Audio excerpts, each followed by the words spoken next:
आज हम लोग टॉपिक को आगे स्टडी करते हैं। जैसे कि लास्ट क्लास की यदि बात करेंगे तो प्रीवियस क्लास में जो कल हमारी क्लास हुई उसमें हमने इम्यूनिटी शुरू किया था और इम्यूनिटी में हमने इन्नेट इम्यूनिटी को पूरा कवर कर लिया था। अलग अलग तरह की जो इन्नेट इम्यूनिटी है वो सारी चीजें हम लोग पढ़ चुके थे। कोई डाउट है किसी को कुछ पूछना चाहता है शायद? तो आज हम लोग डिस्कस करेंगे एक्वायर्ड इम्यूनिटी के बारे में।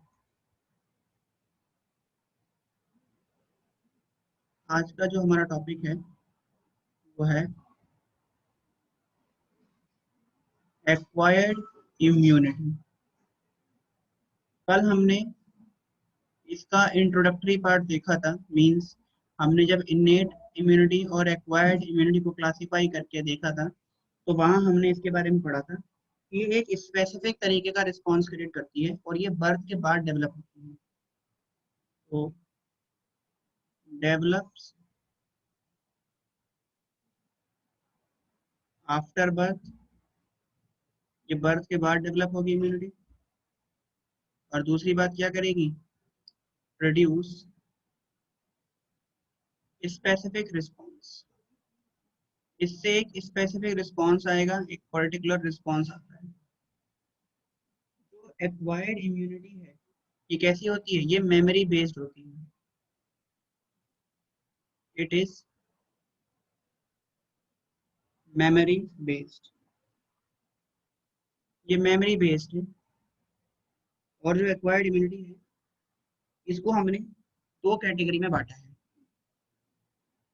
तो इसके यदि टाइप्स देखेंगे तो एक्वायर्ड इम्यूनिटी के दो टाइप हैं।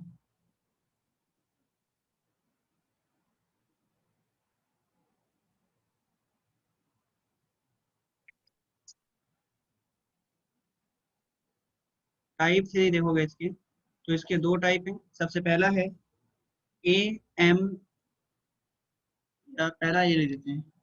पहला है cell mediated immunity. Cell mediated immunity और उससे जो सिस्टम बनेगा उसे बोलेंगे सेल मेडिएटेड इम्यून सिस्टम। तो पहला है सेल मेडिएटेड इम्यून सिस्टम। ठीक है, फर्स्ट हो गया सेल मेडिएटेड इम्यून सिस्टम। और इससे जो इम्यूनिटी आएगी उसको बोलेंगे cell mediated immunity. Cell mediated immunity. और ये जो सेल मेडिएटेड इम्यूनिटी है इसमें जो रिस्पॉन्स क्रिएट होता है उसको बोलते हैं cell mediated immune response. Response is called cell mediated immune response, या फिर इसको बोलते हैं प्राइमरी रिस्पॉन्स। और इसमें जो सेल्स रिस्पॉन्सिबल होती है इसके लिए वो हैं, there are two types of cells responsible. इसके लिए दो तरह की सेल रिस्पॉन्सिबल है। और वो कौन कौन सी हैं? एक है आपका बी लिम्फोसाइट और दूसरी है टी लिम्फोसाइट। और टी लिम्फोसाइट में चार सेल होती है रिस्पॉन्सिबल। हेल्पर टी सेल, दूसरी है किलर टी सेल, तीसरी है सप्रेसिव टी सेल और चौथी है मेमोरी टी सेल। ये चार सेल होती है और होती है बी लिम्फोसाइट। ये मिलके रिस्पॉन्स क्रिएट करती है या इम्यूनिटी क्रिएट करती है, तो बोलते हैं हम लोग सेल मेडिएटेड इम्यूनिटी। ठीक है जी। तो अब हम बात करते हैं, जो सेकंड हमारे पास आता है वो है, सेकंड वन है AMI, means antibody mediated immune system. तो ये लिख लिया होगा आप लोगों ने, सेकंड यहाँ लिख लेते हैं, सेकंड वन यहाँ लिख देते हैं, AMIS means antibody mediated immune system. और इस सिस्टम में जो इम्यूनिटी बनेगी उसको क्या बोलेंगे, उसको बोलेंगे एंटीबॉडी मेडिएटेड इम्यूनिटी। और जो रिस्पॉन्स आएगा वो कहलाएगा एंटीबॉडी मेडिएटेड इम्यून रिस्पॉन्स, या सेकेंडरी रिस्पॉन्स, या फिर ह्यूमरल ह्यूमरल इम्यून रिस्पॉन्स, या फिर एनामिनेस्टिक रिस्पॉन्स, एनामिनेस्टिक TIC, एनामिनेस्टिक रिस्पॉन्स। ठीक है, तो ये हो गया आपका AMIS। AMIS में एंटीबॉडी मेडिएटेड इम्यून रिस्पॉन्स में या सिस्टम में एंटीबॉडी रिस्पॉन्स से पहले किसी फॉरेन पार्टिकल को फिल कर देंगे। अब हम ना सबसे पहले CMI को समझ लेते हैं कि CMI कैसे काम कर रहा है, क्या कर रहा है। ये दोनों पॉइंट आप नोट करें। फिर हम सबसे पहले CMIS को समझते हैं कि सेल मेडिएटेड इम्यून सिस्टम कैसे काम करता है।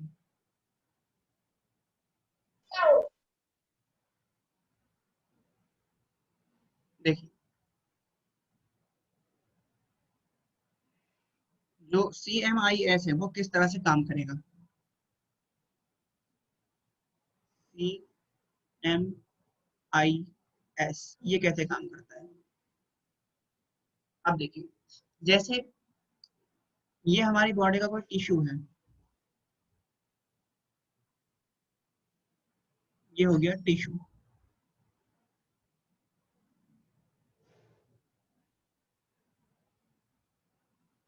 इस टिश्यू में ये कोई एंटीजन आ गया,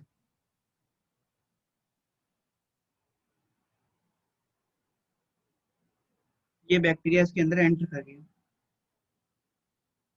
ये है एंटीजन जो टिश्यू के अंदर आया। अब जैसे ही इस टिश्यू में एंटीजन आया, तो एंटीजन आने के बाद अब क्या होगा, ये तो हो गया एंटीजन की एंट्री। अब इसके अंदर जो टिश्यू है ये कैसा हो गया, ये हो गया अफेक्टेड टिश्यू। अब इस एंटीजन से हमारे टिश्यू को बचाना है, तो अब क्या होगा, जो हमारी हेल्पर टी सेल है वो सबसे पहले यहाँ पर आके, जो हेल्पर टी सेल है वो रिलीज करेगी एक केमिकल। तो हेल्पर टी सेल्स आएगी पहले, और ये क्या करेगी, ये यहाँ पर एक केमिकल रिलीज करेगी। हेल्पर टी सेल ने क्या कर दिया, रिलीज लिम्फोकाइनेज। हेल्पर टी सेल ने एक एंजाइम रिलीज किया, लिम्फोकाइनेज। और ये जो लिम्फोकाइनेज है ये बाइंडिंग साइट प्रोवाइड कराएगा बी सेल्स को, और बी सेल्स यहाँ बाइंड होकर अपने नंबर को बढ़ा लेगी। तो यहाँ पर क्या होगा, provide binding site for B cells. अब क्या होगा नेक्स्ट स्टेप में, देखो, ये तो हो गया स्टेप नंबर 1। सेकंड स्टेप देखिए, सेकंड स्टेप में क्या होगा, अब जो ये टिश्यू है, इस टिश्यू के अंदर ये देखा जा रहा है एंटीजन। इस एंटीजन में क्या होगा, ये हो गया एंटीजन।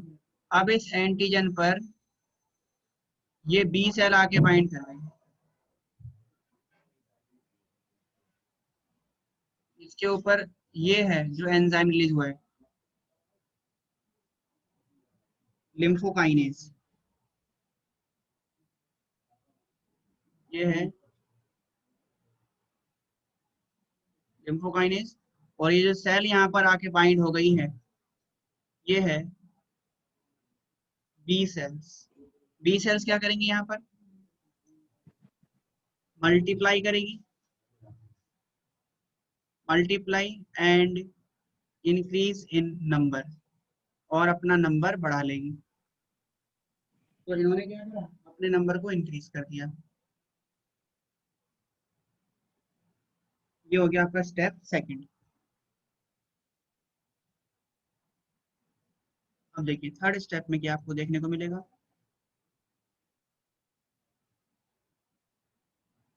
इस टिश्यू में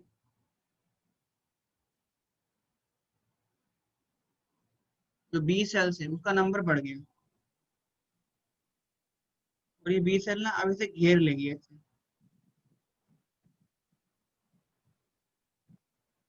नंबर बढ़ गया तो उन्होंने क्या करा, इस एंटीजन को चारों तरफ से घेर लिया। और घेरने के बाद अब यहाँ पर क्या होगा, अब यहाँ पर आएगा किलर टी सेल।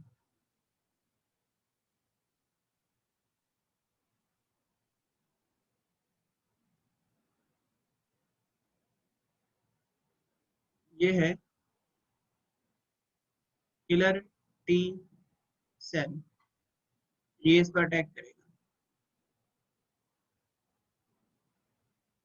इसका एक्शन होगा किलर टी सेल का, और इसके एक्शन से क्या होगा, इसके एक्शन से ये क्या कर देगा, ये इसको किल करेगा।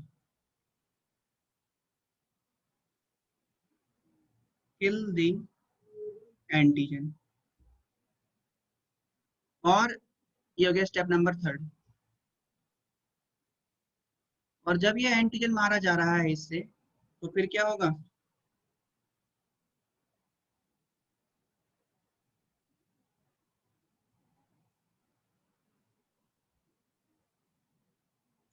जो मेमोरी टी सेल है, ऐसे यहाँ पर बी सेल्स हैं जिन्होंने तो सराउंड कर रखा है,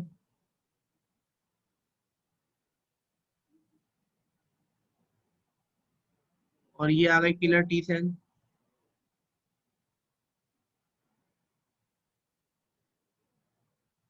जो इसे किल कर रही है।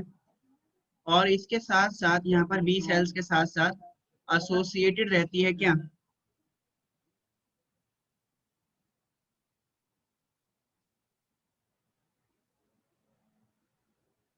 Memory T cell.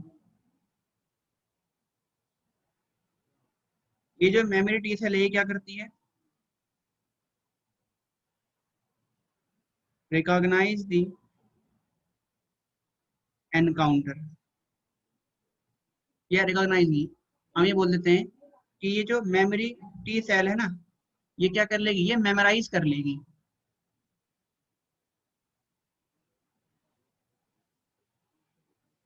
Memorise the encounter.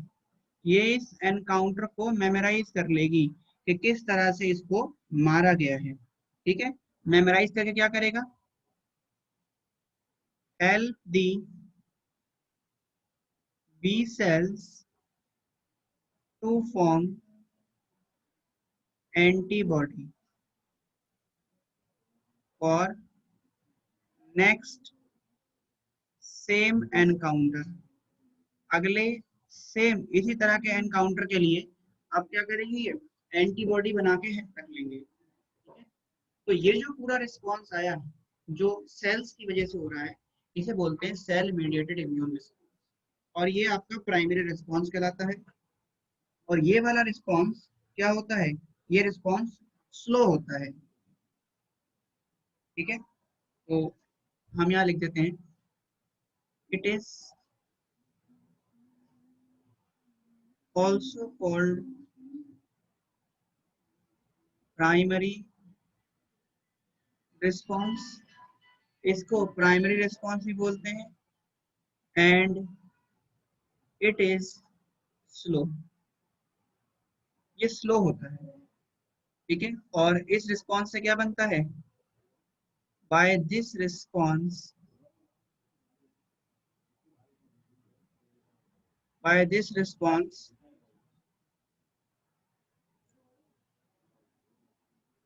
Antibody are form, इस रिस्पॉन्स से क्या बनता है हमारा, एंटीबॉडी बन जाती है, ये कहलाता है हमारा सेल मेडिएटेड इम्यून रिस्पॉन्स, ठीक है जी। तो इसको आप ऐसे भी समझ सकते हो, जैसे एक घर है, उस घर में क्या हुआ, एक चोर घुसा है, तो उस चोर को मारने के लिए क्या होगा, चोर ने हरकत करी, आप लोगों को पता चल गया, तो आप लोग क्या करेंगे, उसको फिर किल कर देंगे, मार दिया आप सबने मिलकर उसको।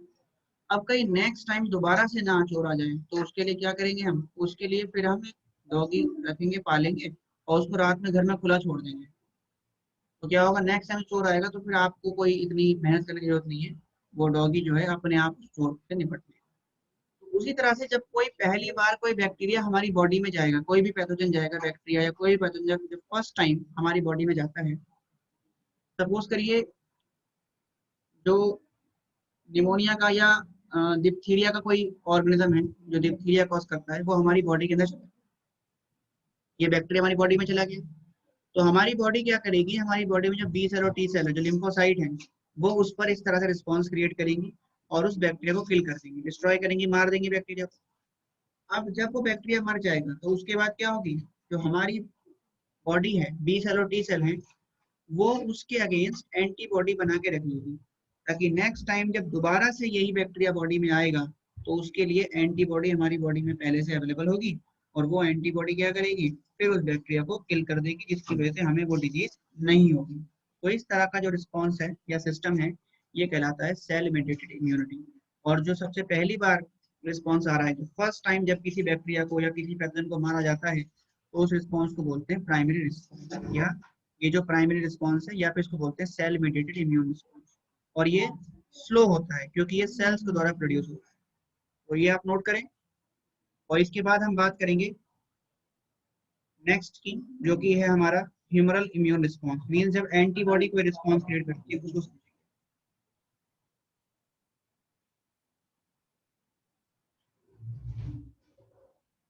चलिए, हो गया नोट डाउन ये।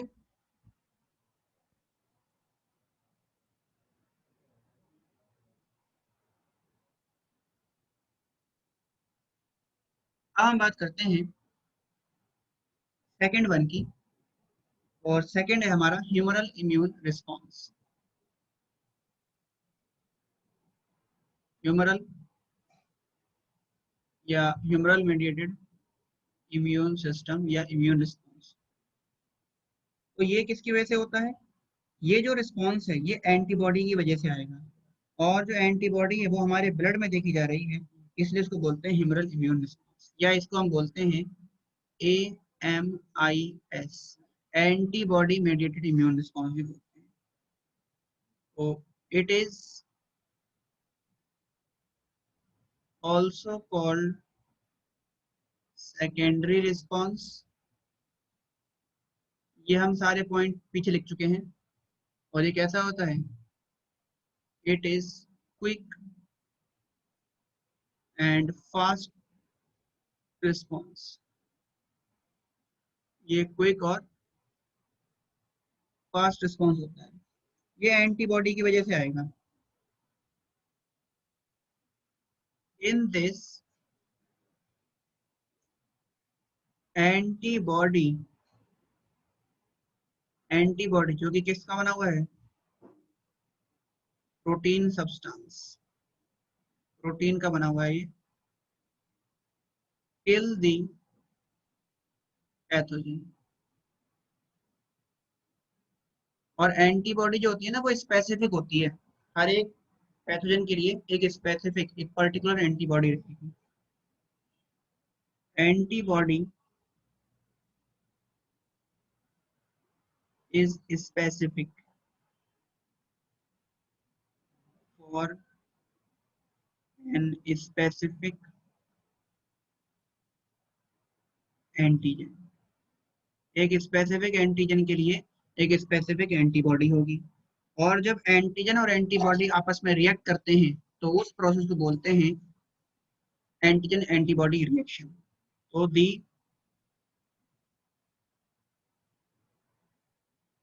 Action of antibody with antigen is called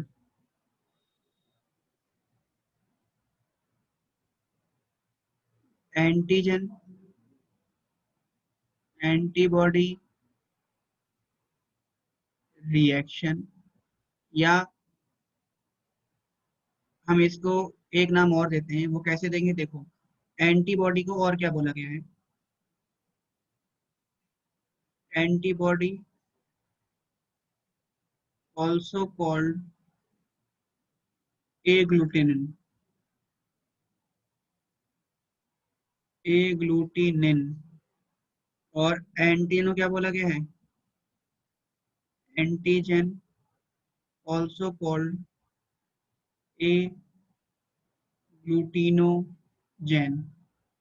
और इनके रिएक्शन को, एंटीजन एंटीबॉडी रिएक्शन को बोलते हैं ए ग्लूटिनेशन। इसको ए ग्लूटिनेशन भी कहते हैं। ठीक है, अब हम जरा एंटीबॉडी के स्ट्रक्चर को देखते हैं। एंटीबॉडी का जो स्ट्रक्चर है, एंटीबॉडी बना हुआ है प्रोटीन का। प्रोटीन की दो तो इसमें हैवी चेन है और दो लाइट चेन है, दो बड़ी चेन है और दो इसमें छोटी चेन है।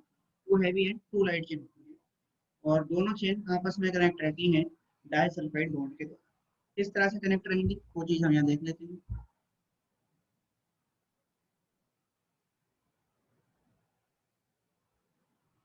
Structure of antibody,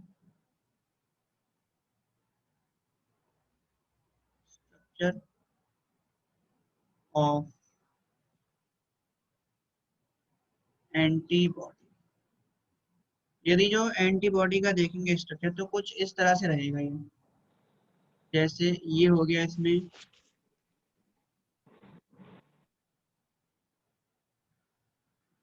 heavy chain,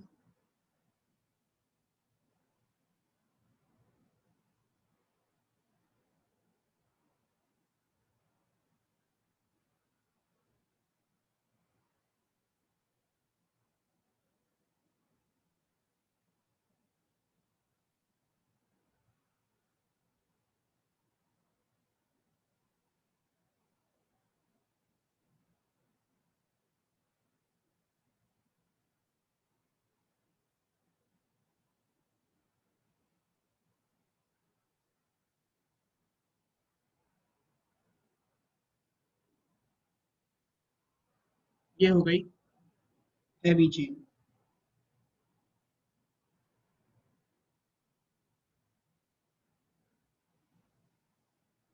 दो है हैवी चेन,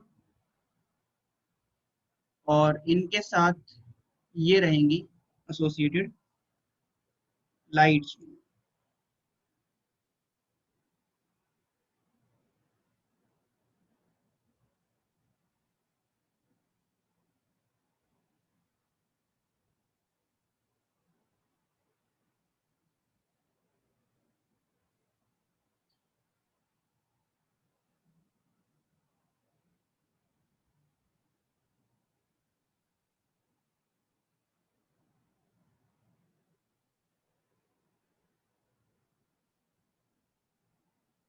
ये हो गई लाइट चेन। तो ये जो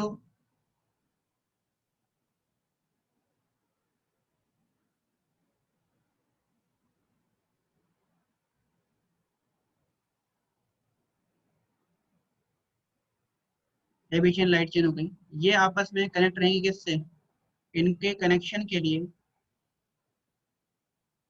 देखे जाते हैं डाई सल्फाइड।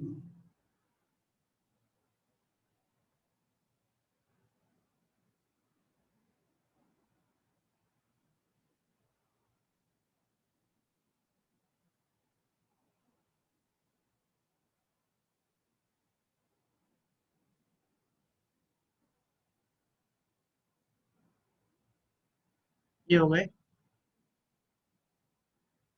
डाई सल्फाइड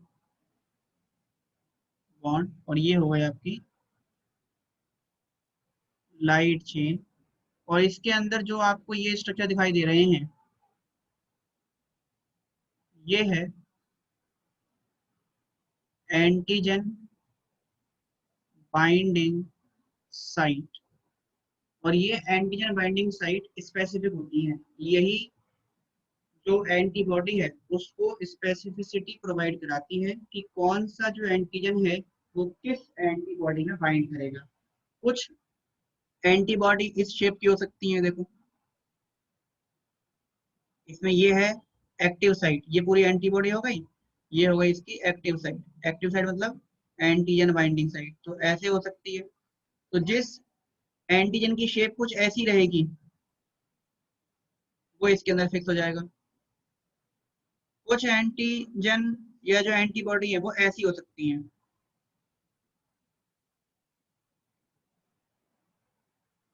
तो जिन एंटीबॉडी की शेप कुछ ऐसी रहेगी, ये एंटीबॉडी हो गई, तो जो एंटीजन ऐसे होंगे वो इसमें फिक्स हो जाएंगे। तो एंटीजन बाइंडिंग साइट एंटीबॉडी को स्पेसिफिक नेचर प्रोवाइड कराती है। और यहाँ पर आपको दो तो हैवी चेन दिखाई दे रही है और दो लाइट चेन दिखाई दे रही है, इसलिए जो फॉर्मूला होता है एंटीबॉडी, फॉर्मूला ऑफ एंटीबॉडी ये बनता है H2L2, दो हैवी चेन दो लाइट चेन। ये डायग्राम ड्रॉ करें और इसके बारे में एक पॉइंट लिखें। देखिए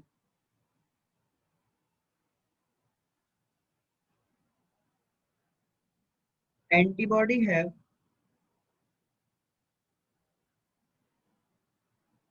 specific antigen binding site, antibody है specific antigen binding site which provide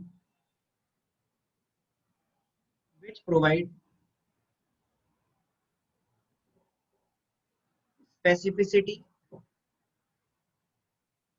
which provide specificity to a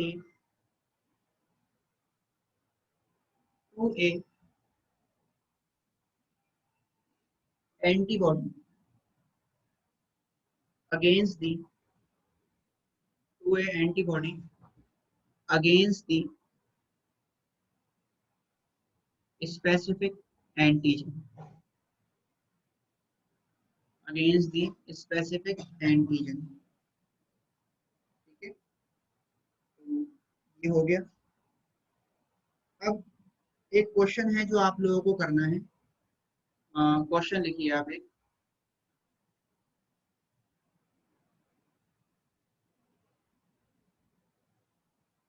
देखो ये क्वेश्चन आप लोग करेंगे।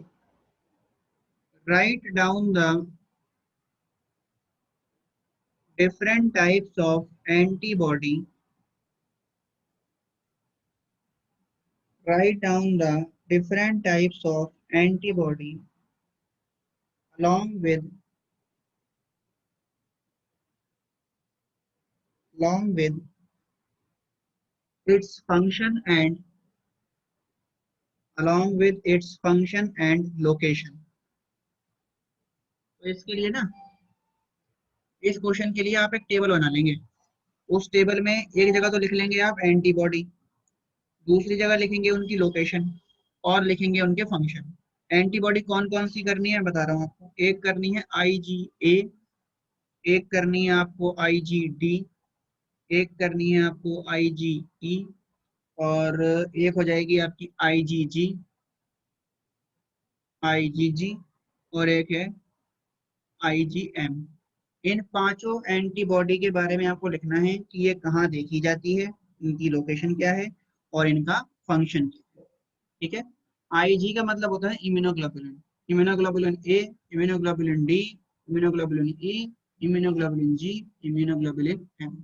IgA, IgD, IgE, IgG, IgM, इन पांचों एंटीबॉडी के बारे में आपको इनकी लोकेशन और इनका फंक्शन लिखना है। तो ये आप कर लेंगे।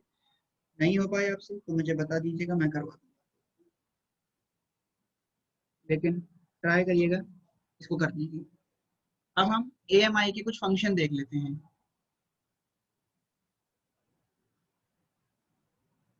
तो अब हम बात करते हैं function of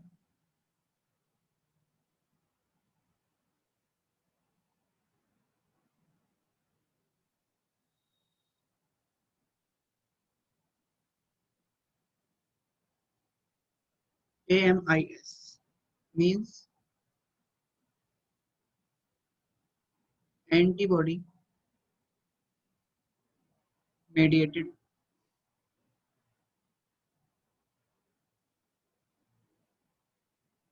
immune system।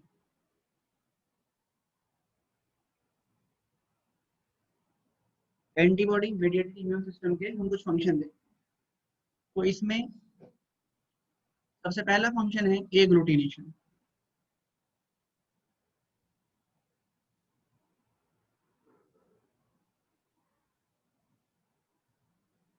Agglutination agglutination मतलब एंटीजन एंटीबॉडी रिएक्शन में हेल्प करता है ये। दूसरा फंक्शन हो जाएगा इसका न्यूट्रलाइजेशन। न्यूट्रलाइजेशन और न्यूट्रलाइजेशन में क्या होगा, न्यूट्रलाइजेशन में क्या होगा कि जो एंटीबॉडी है ये बैक्टीरिया का जो टॉक्सिन सब्सटेंस होगा, जो पॉइजन होगा, उसको न्यूट्रलाइज करते हैं। They neutralise the toxin of bacteria. ये बैक्टीरिया के टॉक्सिन को न्यूट्रलाइज करते हैं। और तीसरा फंक्शन जो है वो है ओपो या ओपो नहीं, ऑप्सो ऑप्सोमाइजेशन।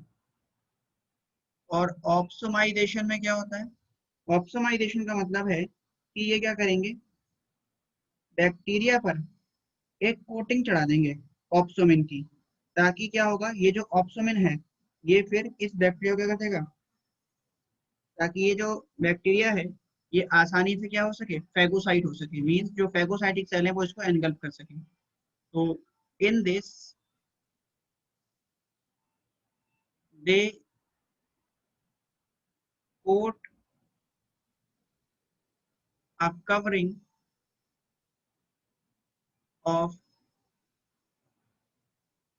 covering of opsomin over the bacteria, over the bacteria to facilitate the phagocytosis of this antigen, ताकि ये एंटीजन आसानी से फैगोसाइट हो सके। ठीक है, तो ये कुछ फंक्शन हो गए हमारे किसके, AMI के। अब हमारे पास आता है एक्टिव इम्यूनिटी और पैसिव इम्यूनिटी। एक्टिव और पैसिव इम्यूनिटी क्या होती है, इनमें क्या डिफरेंस होता है, इस चीज को हम लोग समझेंगे। तो अब हम बात करते हैं एक्टिव और पैसिव इम्यूनिटी के बारे में। तो एक तरफ हमारे पास आता है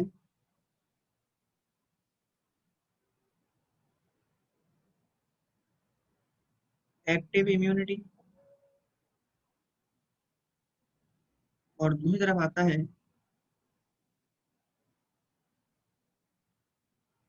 passive immunity.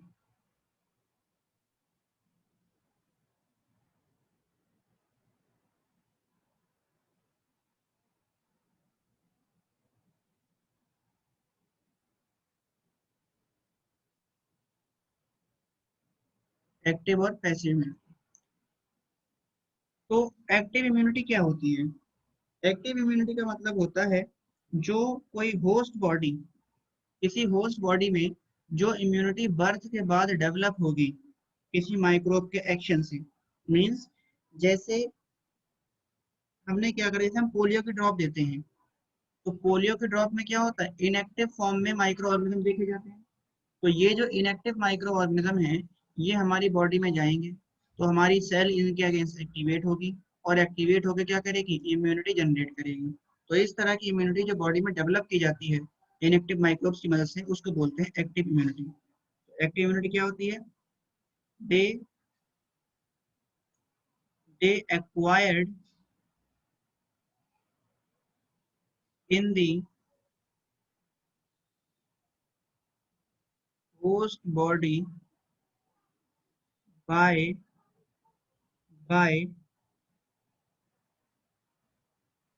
introducing inactive form of microbes, उसे बोलते हैं हम एक्वायर्ड इम्यूनिटी। और जो आपकी passive immunity, sorry active immunity, और जो पैसिव है वो क्या है? जो पैसिव इम्यूनिटी है इनको किसी इनएक्टिव फॉर्म ऑफ माइक्रोब की रिक्वायरमेंट नहीं होती, तो they do not require any inactive microbe, इनको किसी इनएक्टिव माइक्रोब्स की रिक्वायरमेंट नहीं है। ठीक है। जो एक्टिव इम्यूनिटी है इसमें क्या होता है? एक्टिव इम्यूनिटी के अंदर एंटीबॉडी डेवलप होती है।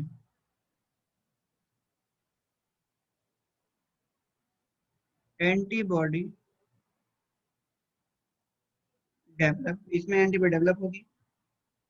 जो एक्टिव इम्यूनिटी है ये स्लो और लेट रिस्पॉन्स शो करेगी। Show slow and let response. इसके अलावा जो एक्टिव इम्यूनिटी है ये मेमोरी बेस्ड होती है। दे आर मेमोरी बेस्ड, ये मेमोरी बेस्ड है। ठीक है। एग्जाम्पल देखोगे इसका तो इसके एग्जाम्पल में आ जाएगा, जैसे पोलियो वैक्सीन से हम डेवलप कर रहे हैं, पोलियो वैक्सीन हो गया। इसके अलावा बीसीजी वैक्सीन हो गया। ये सब क्या करते हैं? एंटीबॉडी को डेवलप करते हैं, ये मतलब हमारी इम्यूनिटी को डेवलप करेंगे। और जो हमारा ये है पैसिव इम्यूनिटी है, पैसिव इम्यूनिटी को हम लोग बोलते हैं रेडीमेड इम्यूनिटी। ये रेडीमेड होती है, बाहर से आपने बनी बनाई एंटीबॉडी डाल दी, तो इसमें कोई आपको माइक्रो की जरूरत नहीं है। दूसरी बात इसमें क्या होता है, इनको, एक तो पहली बात इनमें कोई माइक्रो की जरूरत नहीं होती। दूसरा ये कैसी होती है? They are readymade, they are readymade antibody या इम्यूनिटी हो सकती है। और इनका जो रिस्पॉन्स होता है वो कैसा आता है? दे show quick and fast response, इनका क्विक और फास्ट रिस्पॉन्स होता है।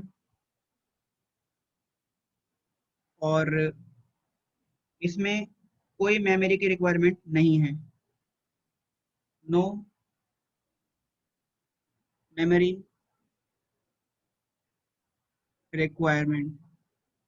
इसके एग्जांपल देखोगे तो एक आ जाएगा IgA इन कोलेस्ट्रम, IgA कोलेस्ट्रम। तो जो कोलेस्ट्रम है, कोलेस्ट्रम में IgA इम्यूनिटी हो गई। इसके अलावा एक आपका वो आता है एंटी स्नेक वेनम, सांप ने काट लिया, उसके काटने पर हम जो एंटीबॉडी देते हैं, जनरेट देते हैं, एंटी स्नेक वेनम हो गया। ठीक है। तो पैसिव इम्यूनिटी क्या, पैसिव इम्यूनिटी कब दी जाती है? जब हमें कोई रिस्पॉन्स देखना है, इमीडिएट रिस्पॉन्स देखना है, तो हम पैसिव इम्यूनिटी का यूज करेंगे। और हमें बॉडी के अंदर यदि एंटीबॉडी को डेवलप करना है तो हम क्या करते हैं? एक्टिव इम्यूनिटी का यूज करते हैं। तो जो पैसिव इम्यूनिटी होती है इसको हम लोग एंटीडोट भी बोलते हैं,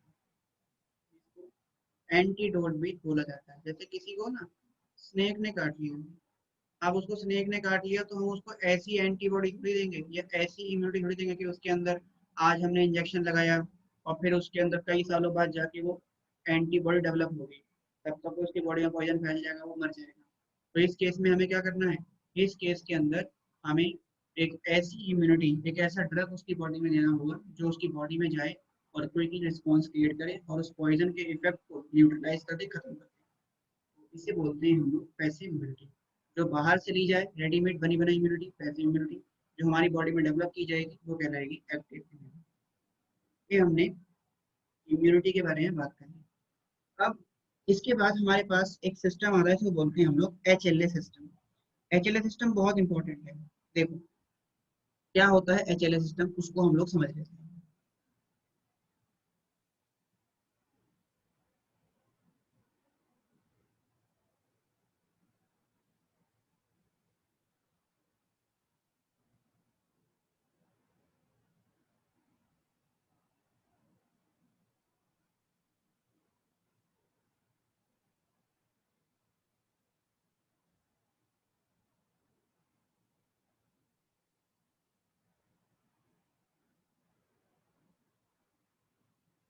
HLA सिस्टम, यदि जो HLA सिस्टम की बात करें तो इसको बोलते हैं हम लोग, इसकी फुल फॉर्म है human leukocyte antigen system.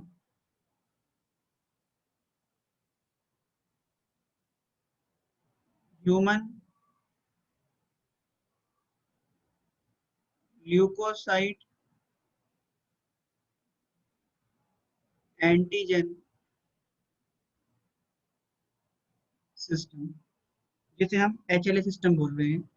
HLA system में एक कॉम्प्लेक्स बनता है जिसको बोलते हैं हिस्टोकम्पैटिबिलिटी कॉम्प्लेक्स। They have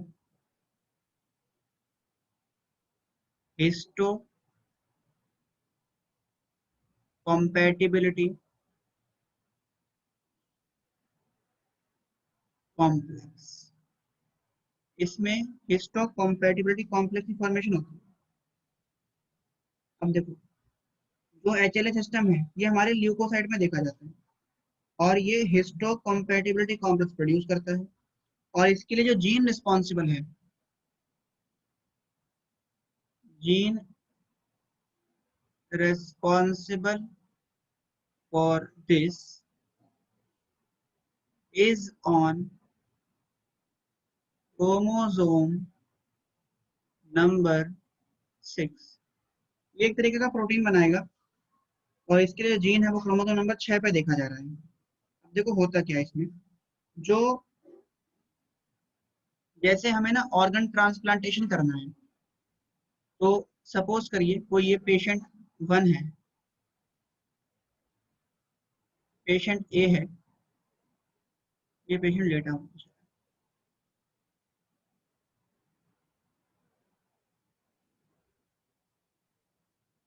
इस पेशेंट की दोनों किडनियां फेल हो गई हैं। अब क्या करना है, हमें इसको एक किडनी देनी है और अगर इसे एक किडनी मिल जाएगी तो ये बेचारा बच जाएगा, नहीं तो ये बेचारा मर जाएगा। ठीक है, ये बेड पे लेटा हुआ है, हॉस्पिटल में है और इसके लिए एक किडनी की रिक्वायरमेंट है। तो अब हम क्या करेंगे, हमें किडनी चाहिए इसके लिए, तो हमने क्या करा, किसी को भी पकड़ेंगे, किसी भी जानवर को पकड़ लो और उसकी किडनी इसमें डाल, ऐसा नहीं कर सकते हम। तो हमें क्या करना होगा, यदि हमने मान लिया कई सारे बहुत सारे ह्यूमन बीइंग हैं, तो हमने किसी एक रैंडमली किसी भी एक ह्यूमन को पकड़ा, इसको पकड़ लिया, डी पर्सन को, इसकी किडनी निकाली और इसको दे दी और ये देखा कि इसकी किडनी निकाल के इसको देने के बाद भी ये मर गया, क्योंकि इसकी बॉडी ने उस किडनी को रिजेक्ट कर दिया। रिजेक्ट कैसे कर दिया, तो रिजेक्ट क्यों किया भाई, ये भी ह्यूमन है, बी वाला पर्सन भी ह्यूमन है, फिर इसकी बॉडी रिजेक्ट क्यों किया। तो रिजेक्ट करने के पीछे जो रीजन है वो है HLA सिस्टम। मतलब ये होगा कि HLA सिस्टम का मतलब है कि ये हमारी बॉडी के अंदर पाया जाने वाला एक ऐसा सिस्टम है जो सेल्फ और नॉन सेल्फ ऑर्गन को आइडेंटिफाई करता है। ये ऑर्गन, ये जो सिस्टम है वो ये बता देगा कि भाई ये जो ऑर्गन उसकी बॉडी को दिया जा रहा है या उसकी बॉडी में जो ऑर्गन हम ट्रांसप्लांट कर रहे हैं वो उसी की बॉडी का है या कहीं बाहर से दिया गया है। तो इस केस में क्या करेंगे हम, इस केस के अंदर हम टिश्यू सिस्टम की भी मैचिंग करते हैं। तो यदि टिश्यू सिस्टम मैच हो गया तो हम एक पर्सन का जो ऑर्गन है वो दूसरे को दे सकते हैं। और इस केस को सप्रेस करने के लिए हम क्या करते हैं, कुछ सप्रेसिव एजेंट का भी यूज करते हैं, जैसे साइक्लोस्पोरिन ए हो गया, जो मैंने आपको 10th चैप्टर में पढ़ाया था। वो इस इम्यून सिस्टम को सप्रेस कर देगा, और जब सप्रेस हो जाएगा तो क्या होगा, सप्रेस हो जाएगा तो एचएलए सिस्टम काम नहीं कर पाएगा। एचएलए सिस्टम काम नहीं करेगा तो आइडेंटिफाई नहीं कर पाएगा कि जो ऑर्गन है वो बाहर से दिया जा रहा है या उसी की बॉडी। ये एचएलए सिस्टम के बारे में आपको आइडिया हुआ, समझ में आया क्या करता है ये। एचएलए सिस्टम क्या करेगा, ये एक ऐसा सिस्टम है जो बॉडी के ऑर्गन को आइडेंटिफाई करेगा नॉन सेल्फ ऑर्गन से। ये पर्टिकुलर हर एक इंडिविजुअल के अंदर रहेगा, और ये क्या करता है, ये सेल्फ ऑर्गन को नॉन सेल्फ ऑर्गन से आइडेंटिफाई करता है, डिफरेंशिएट करता है कि कौन सा ऑर्गन हमारी बॉडी का है और कौन सा हमारी बॉडी में बाहर से आया है। तो ये 3 पॉइंट हमें लिख लिए होंगे इसके बारे में।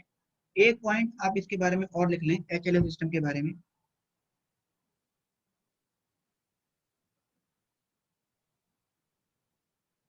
देखिए एचएलए सिस्टम के बारे में एक पॉइंट लिखिए,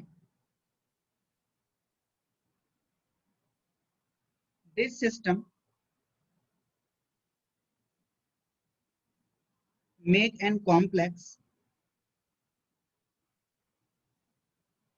this system make and complex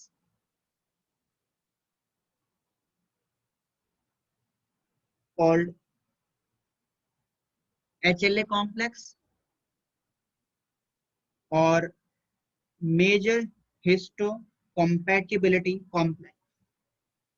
HLA complex और major histocompatibility complex